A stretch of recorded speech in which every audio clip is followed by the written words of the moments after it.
ታላቁ አባታችን ሐጂ ሙፍቲ እንግዲህ ወደ አኺራ ሄደዋል። አላህ እንግዲህ ከማንኛው አላህ ጀነተል ፊርደውስ ይወፍቃቸው።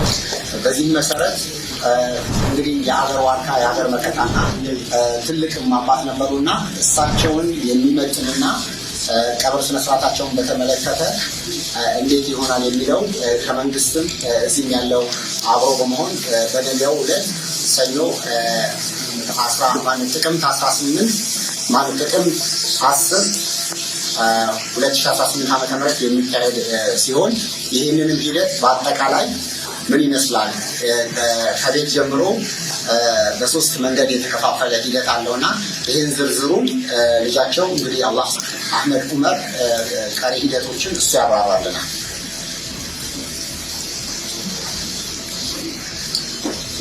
ቢስሚላህ አልሐምዱሊላህ። እንደሰማችሁት ነው ያው ትልቅ ሙሲባ ነው የተከፈተው። አባታችንን አጥተናል። የበዛችንን አባት ናቸው። አዝነናል።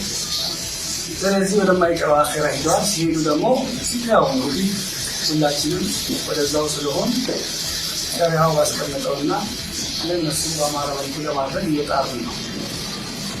ስለዚህ በዚሁ መልኩ በነገው ዕለት እንደተነገረው ያው ከሞተ ሰው ቤቱ ማድረስ ስለሆነ ነገ እንደ አላህ ፍቃድ 10 ሰዓት ላይ መስዋዕታቸው ይፈጸማል።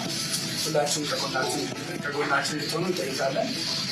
በኑር መስጊድ የሚሰግድ ይሆናል። ከዛ ውጭ የመቃብር ስፍራቸውን በተመለከተ ቀደም ሲል በኑዛዜያቸው መሰረት ወይም ወሲያ ያላቸው ሲሆን በወሲያቸው መሰረት በራሳቸው ሐሪማ በመስጊዳቸው ከመስጊዳቸው ጎን ባለ የመቃብር መካነ መቃብር ቦታ ላይ እንዲሆንላቸው ባስቀመጡ መሰረት በዚሁ መሰረት ኑዛዜያቸውን እናስፈጽም ነው። ወሲያቸውን እናስፈጽማለን። ይህ ነገር በከተማ ባይለመድም በገጠር መሻይኾች ያለ የነበረ ወደፊትም የሚኖር ነው። ይሄ ደግሞ በዛ መልኩ የሚሄድ ይሆናል። ወሲያ የሚቀየር ነገር ስላልሆነ እንደዚህ ነው። ይህንንም በማስመልከት ሙፍቲ ቀደም ሲል በህይወት እያሉ መካነ መቃብራቸውን ቦታቸውን መርጠው እዚህ ቦታ ነው የሚቀበረው ብለው ይህንንም ለከተማው መስተዳደር አሳውቀው የከተማ መስተዳደር ከከንቲባ ጀምሮ አውቀውት የፕላን ኮሚሽን በዚሁ መሰረት ቅይጥ የነበረውን ይዞታ ከይዞታቸው ካሬ ላይ 1000 የሚሆነውን ከቅይጥ አገልግሎት ወደ መካነ መቃብር ቀይሮላቸው መካነ መቃብር ያላቸው ስለሆነ በዚሁ የግል መካነ መቃብር በክብር የሚያርፍ ይሆናል። ይህንኑ ፕሮግራም እንዲያሳልጡና ይህንን ፕሮግራም ደግሞ በጥሩ ሁኔታ እንዲያስፈጽሙልን ከቤተሰቡ ጋር በመመካከል 7 አብይ ኮሚቴዎች አቋቁመናል።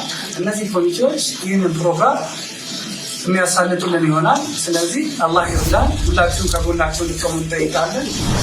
ሀዘኑ ሀዘናችን ነው፣ የእናንተም ሀዘን ነው። ስለዚህ ሁሉም ሰው ላዘነው መጽናናት ይስጠው፣ ለእኛም ሰው ይስጠን። ከዚህ በመቀጠል በመጨረሻ ላይ የምንፈልገው የሙፍቲ ስራ አልተቋረጠም።